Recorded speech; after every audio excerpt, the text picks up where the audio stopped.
It's October 31st today. The best moments in life are never the ones you actually plan for. 16 kilometers. That's how far I walked to get to the festival. I didn't plan for it to be meaningful. I planned to film something colorful. Dia de los Muertos, Day of the Dead, in Puerto Vallarta, October 31st. I didn't know, walking those 16K through a neighborhood most tourists never see, that I was walking toward a question I'd been avoiding for 34 years. The question wasn't about the dead. It was about who I'd been while I was still very much alive. Check out this car that's going by me. If that's not the classic Puerto Vallarta look, I don't know what is.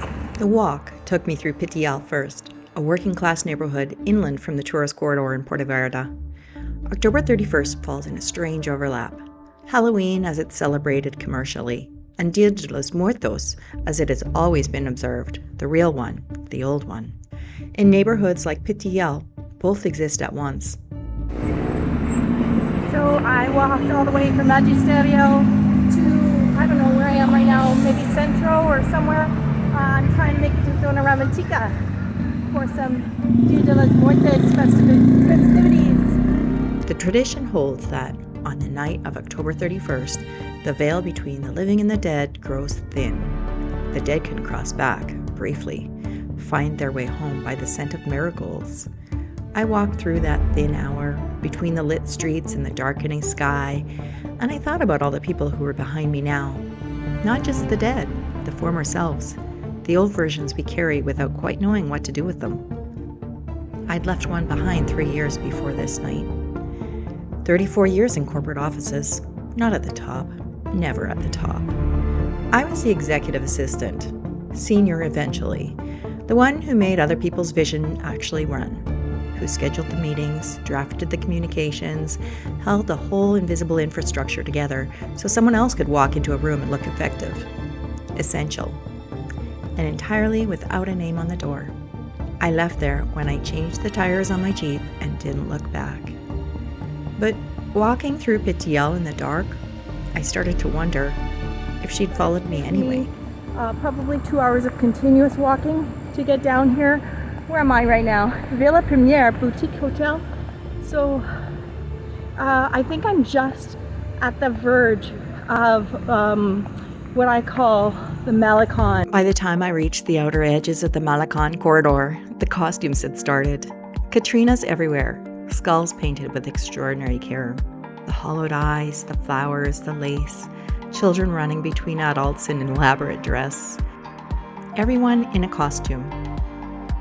It's funny, isn't it? I stood there filming other people in costume, and it occurred to me that I'd been in costume for 34 years, just a different kind.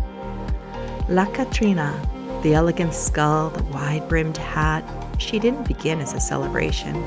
She began as a satire. The artist, José Guadalupe Posada, created her around 1910 as a caricature of people who dressed themselves in roles that weren't really theirs, who performed a borrowed identity so consistently they forgot they were performing.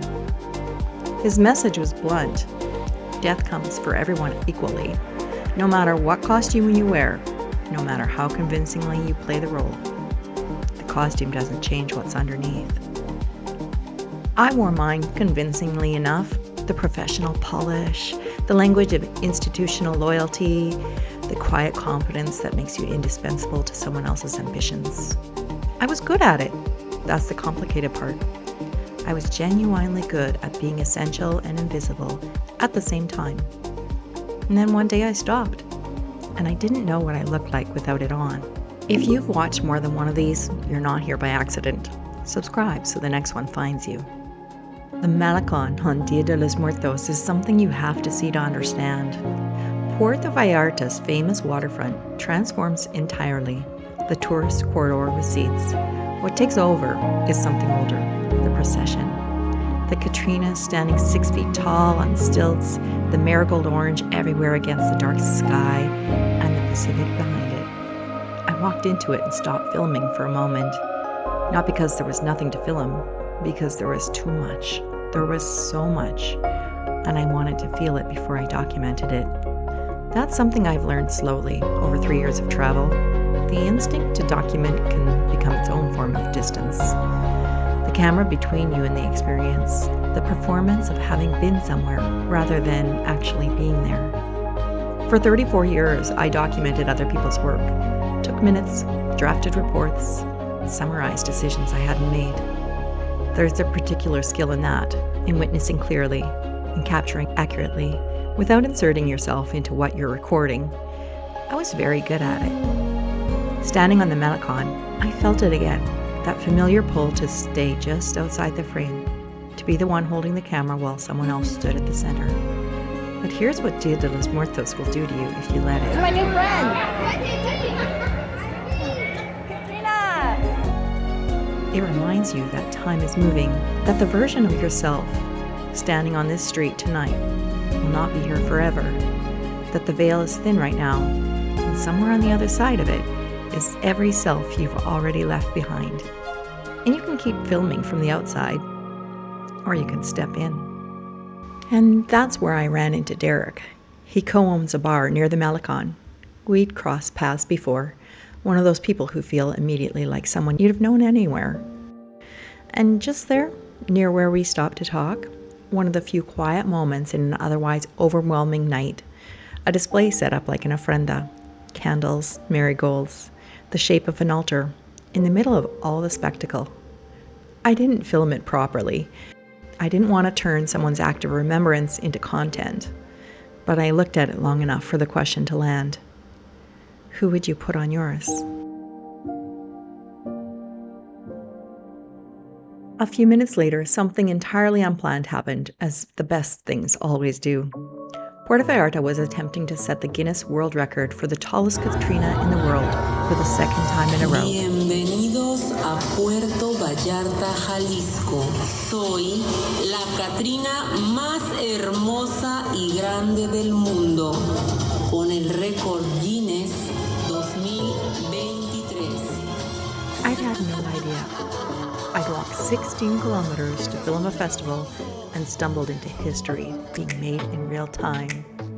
No entry requirement, no credential necessary, no job title. You just had to show up. That's what nobody tells you about leading the life that was organized around someone else's importance. You start stumbling into things, unscheduled, just present. The world record attempts and the unexpected conversations and the one quiet ofrenda in the middle of all the noise. They don't appear on any itinerary. Waiting for the bus to take me back to Magisterio. I don't want to walk all the way back. I missed the last bus. It was full. I stood at the stop and watched it pull away. So I walked 16 kilometers home, alone, in the dark, after midnight. And somewhere on that road, and quiet after the spectacle, the marigold smell fading, the costumes all behind me, except for a couple, I built the ofrenda I didn't know I needed. Here's what I put on it. The 34 years of showing up. Keep that. The discipline of arriving every morning, even when no one was watching and no one would notice, that's mine. I'm keeping it. The skill of seeing clearly, of noticing what others miss, that stays. The invisibility, I leave that in the road. The belief that I had to earn the right to be the main character in my own story, put it down, keep walking. The habit of standing just outside the frame while someone else stepped into it, of making myself small enough to be useful, I lay it out with flowers. I still have so many questions about how to let go. 16 kilometers didn't answer all of them. But I know this. I was in costume that night, and I haven't been ever since. Have you ever had to say goodbye to a version of yourself you've been wearing so long it started to feel like skin? What did you put on the ofrenda? And what did you decide to carry forward? I'd love to hear your story in the comments. Happy trekking, and I'll see you in the next one.